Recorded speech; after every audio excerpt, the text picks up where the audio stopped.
3000 വർഷത്തോളം പഴക്കമുള്ള ചരിത്ര പ്രദേശം, ക്രിസ്തുവിന് മുന്നേയുള്ള ജനവാസ മേഖല, വിഗ്രഹാരാധകരായിരുന്ന ജനത. പതിയെ അവർ ഇവിടെ നിന്നും ഇല്ലാതെയായി. പിൽക്കാലത്ത് ഇവിടെ നിന്നും ചിലർക്ക് നിധിയും ആഭരണങ്ങളും ലഭിക്കുന്നു. അതൊരു ജനതയുടെ ചരിത്രത്തിലേക്കുള്ള വഴിയായിരുന്നു. സൗദിയിലെ അസീറിലെ കമീസ് മുഷേത്തിനടുത്ത ജൊറാഷിലെ കഥ. അഹദ് റുഫൈദയിലെ അസ്സലാമ എന്ന പ്രദേശത്താണ് ഈ സ്ഥലം. ഇവിടെ ഒരു ഓപ്പൺ മ്യൂസിയമാക്കി മാറ്റിയിട്ടുണ്ട്. ഒപ്പം ഒരു വിസിറ്റർ സെന്ററും സ്ഥാപിച്ചിട്ടുണ്ട്. അകത്തേക്ക് കയറിയാൽ ഫ്രീ ആയി കഹ്വയും ചോക്ലേറ്റും നുണഞ്ഞ് ചരിത്രത്തിന്റെ പാഠപുസ്തകത്തിലേക്ക് കടക്കാം. ഇതാണ് ജൊറാഷിലേക്കുള്ള പ്രവേശന വഴി. വലിയൊരു പ്രദേശമായിരുന്നു ജൊറാഷ് എന്ന് അറിയപ്പെട്ടിരുന്നത്. ഈ ഭാഗത്ത് ഇതിന് 2 വശത്തുമായിട്ടാണ് പ്രധാനമായിട്ടും എക്സ്കവേഷൻ നടന്നത്. ചരിത്രം തുടങ്ങാം. ഈ വിസിറ്റർ സെന്റർ സന്ദർശിച്ച ശേഷമേ ഇതിനു പിറകിൽ ഇക്കാണുന്ന ചരിത്ര പ്രദേശത്തേക്ക് പ്രവേശിക്കാവൂ. ജൊറാഷിലെ മനുഷ്യവാസത്തിന് ഏതാണ്ട് ക്രിസ്തുവിന് മുന്നേയുള്ള കാലത്തോളം പഴക്കമുണ്ട്. 5-ാം നൂറ്റാണ്ട് വരെ ഇവിടെ ജനവാസം സജീവമായിരുന്നു. എന്നാൽ 10-ാം നൂറ്റാണ്ടോടെ ജനവാസം അവസാനിച്ചു. അതിന് ചരിത്രപരമായ ചില കാരണങ്ങൾ കൂടിയുണ്ടായിരുന്നു. ഇസ്ലാമിന് മുന്നേ യമനിലെ പ്രസിദ്ധമായ സാമ്രാജ്യമായിരുന്നു ഹിമ്യർ. ആ സാമ്രാജ്യം നിലനിൽക്കുന്ന കാലത്തെ ജൊറാഷുണ്ട്. ക്രിസ്തുവിനും മുന്നേയായിരുന്നു ആ കാലഘട്ടം. ഇന്നത്തെ സൗദിയിലെ നെജ്റാനൊക്കെ ആ സാമ്രാജ്യത്തിന്റെ പ്രധാനപ്പെട്ട ഭാഗമായിരുന്നു. യമനിൽ നിന്നും പണ്ടത്തെ കച്ചവട കേന്ദ്രങ്ങളായിരുന്ന മക്കയിലേക്കും ഷാമിലേക്കുമുള്ള വഴിയിലായിരുന്നു ജൊറാഷ് എന്നറിയപ്പെട്ടിരുന്ന ഈ പ്രദേശം. കമീസ് മുഷത്തിൽ നിന്നും ഏതാനും കിലോമീറ്ററുകൾ മാത്രം അകലെയുള്ള അഹദ് റഫീദയിലാണ് ഈ പ്രദേശം നിലകൊള്ളുന്നത്. വിഗ്രഹാരാധകരായിരുന്നു ഈ ജനത. ക്രിസ്തുവിന്റെ കാലം വരെ അത് തുടർന്നു. പിന്നീട് റോമ സാമ്രാജ്യത്തിന്റെ കാലത്തുള്ളവരും ഇവിടെ എത്തിയിട്ടുണ്ട്. ഇവിടെ നിന്നും കണ്ടെടുത്ത റോമൻ സാമ്രാജ്യകാലത്തെ നാണയമാണതിന് തെളിവായത്. അതായത് പുരാതന കാലത്തെ ഇവിടെ കച്ചവടം സജീവമായിരുന്നു. പ്രദേശത്ത് നിന്നും സ്വർണവും നിധിയും കണ്ടെടുത്തതോടെയാണ് ഗവേഷണത്തിന് തുടക്കമായത്. അവ പിന്നീട് റിയാദിലെ നാഷണൽ മ്യൂസിയത്തിലേക്ക് മാറ്റി. പിന്നാലെ ചരിത്രം തെളിഞ്ഞു വന്നു. 2015-ലും 2017-ലുമാണ് ഇവിടെ പുതിയ താമസ കേന്ദ്രങ്ങൾ കണ്ടെത്തിയത്. 2018-ലെ പുരാവസ്തു ഗവേഷണത്തിൽ വീടുകളുടെ ഭാഗങ്ങൾ, അന്നുണ്ടായിരുന്ന കനാൽ സംവിധാനങ്ങൾ, അതോടൊപ്പം ഉപയോഗിച്ചിരുന്ന മൺപാത്രങ്ങൾ എന്നിവയും കണ്ടെടുത്തു. ഒപ്പം ആഭരണങ്ങളും. ഇവയും വിസിറ്റർ സെന്ററിൽ സൂക്ഷിച്ചിട്ടുണ്ട്.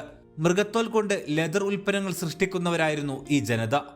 ആയുധങ്ങൾ ഉണ്ടാക്കുന്നതിലും വിദഗ്ധർ. കണ്ടെത്തിയ ആയുധങ്ങളും അത്ഭുതമായിരുന്നു. പീരങ്കി കണ്ടുപിടിക്കുന്നതിന് മുന്നേ അതിന്റെ ആദ്യ രൂപമായിരുന്ന ആയുധങ്ങൾ ഇവിടെ നിന്നാണ് കണ്ടെടുത്തത്. ഒരു വശത്ത് ഉരുളൻകല്ല് വെച്ച് കവണ പോലെ പ്രവർത്തിക്കുന്നതായിരുന്നു ഈ പടക്കോപ്പ്. മണ്ണിൽ തെളിഞ്ഞ ഈ മനുഷ്യവാസത്തിന്റെ താഴ്ത്തട്ടിലേക്ക് ഇനിയും എത്തിയിട്ടില്ല. സൈനിക നീക്കങ്ങൾക്ക് ഈ ജനത വിദഗ്ധരായിരുന്നു. വിവിധ തരം കൃഷിയും ഈ ജനത തുടർന്നു പോന്നു. ഷാമിൽ നിന്നായിരുന്നു ക്രിസ്തുവിന്റെ കാലത്ത് ആളുകൾ ഫലസ്തീനും ജോർദാനും സിറിയയുമെല്ലാം ഉൾപ്പെടുന്ന പ്രദേശത്തുകൂടെ മക്ക ഉൾപ്പെടുന്ന ഹിജാസിലേക്ക് കച്ചവടത്തിനെത്തിയത്. അവർ സൻആ അഥവാ ഇന്നത്തെ യമനിലേക്ക് വന്നത് ജിദ്ദ കഴിഞ്ഞ് കുൻഫുദയും അബഹയും വഴിയാണ്. മാസങ്ങളോളം നീളുന്നതായിരുന്നു ഈ യാത്ര. കാലങ്ങൾ കഴിഞ്ഞതോടെ ഇവരുടെ വിശ്വാസധാരകൾ മാറിക്കൊണ്ടിരുന്നു. ജനങ്ങൾ പിന്നീട് ക്രിസ്തുവിന്റെ വരവോടെ ക്രൈസ്തവ മതത്തിലേക്ക് മാറി. അവരിൽ നല്ലൊരു പങ്ക് ജനസമൂഹവും സിറിയയിലേക്ക് മടങ്ങി. പിന്നീട് പ്രവാചകൻ മുഹമ്മദ് നബിയുടെ കാലം വന്നു.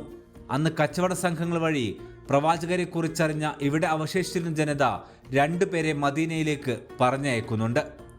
അവർ ഇസ്ലാം സ്വീകരിച്ചാണ് ജൊറാഷിലേക്ക് മടങ്ങിയത്. ക്രൈസ്തവരായ പലരും സിറിയയിലേക്ക് അക്കാലത്ത് മക്ക വഴി മടങ്ങുന്ന കാലമാണ്. പതിയെ ജൊറാഷിലും നെജ്റാനിലും യമനിലുമെല്ലാം ഇസ്ലാം പടർന്നു. ഈ പ്രദേശത്ത് 2 മലകൾ കാണാം. അതായത് ഈ പ്രദേശത്തിന്റെ വലതുവശത്തും ഇടതുവശത്തുമായി. ഇവയുടെ പേര് ഷുക്ർ എന്നാണ്. പ്രവാചകന്റെ കാലത്ത് പ്രസിദ്ധമായിരുന്നു യമനിലേക്കുള്ള യാത്ര. മക്കയിലുള്ളവർ കൂടുതൽ സഞ്ചരിച്ചത് ഇതുവഴിയാണ്. അക്കാലത്ത് ഈ വഴിയിൽ കൊള്ളയൊക്കെ സജീവമായിരുന്നു. ഇന്നും ഈ പ്രദേശത്തു കൂടെയുള്ള യാത്ര സുരക്ഷിതമെങ്കിലും ആദ്യമെത്തുന്നവർക്കൊക്കെ ശങ്കയുണ്ടാക്കുന്നതാണ്. ഈ മല നിൽക്കുന്ന ഭാഗത്ത് ഹിജ്റ 10-ാം വർഷത്തിൽ പ്രവാചകന്റെ സൈന്യവും ഷുക്ർ പ്രദേശത്തുള്ള സൈന്യവും ഏറ്റുമുട്ടിയിരുന്നു. പ്രവാചക പക്ഷത്തിനായിരുന്നു അന്ന് ജയം.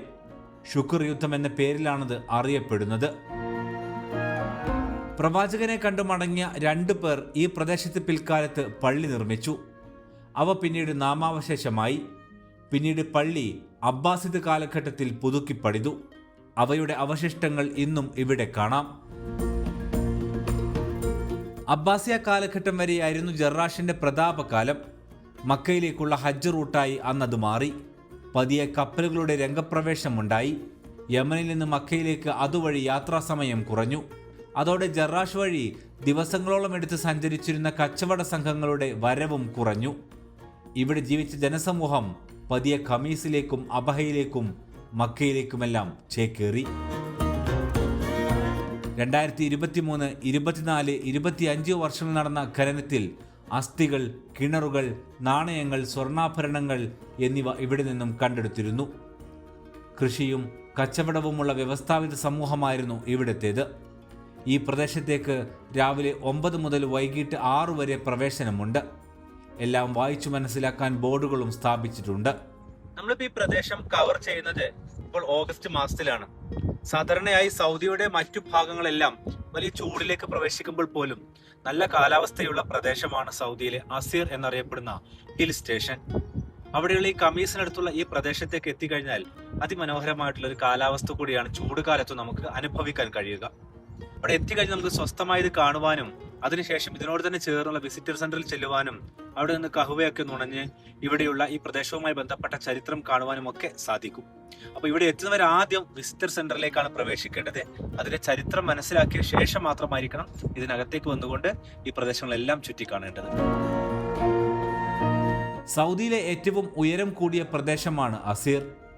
അവിടെ മണ്ണിന് താഴെ നാട്ടുരാജ്യങ്ങളുടെ അടയാളങ്ങൾ നിരവധിയാണ്.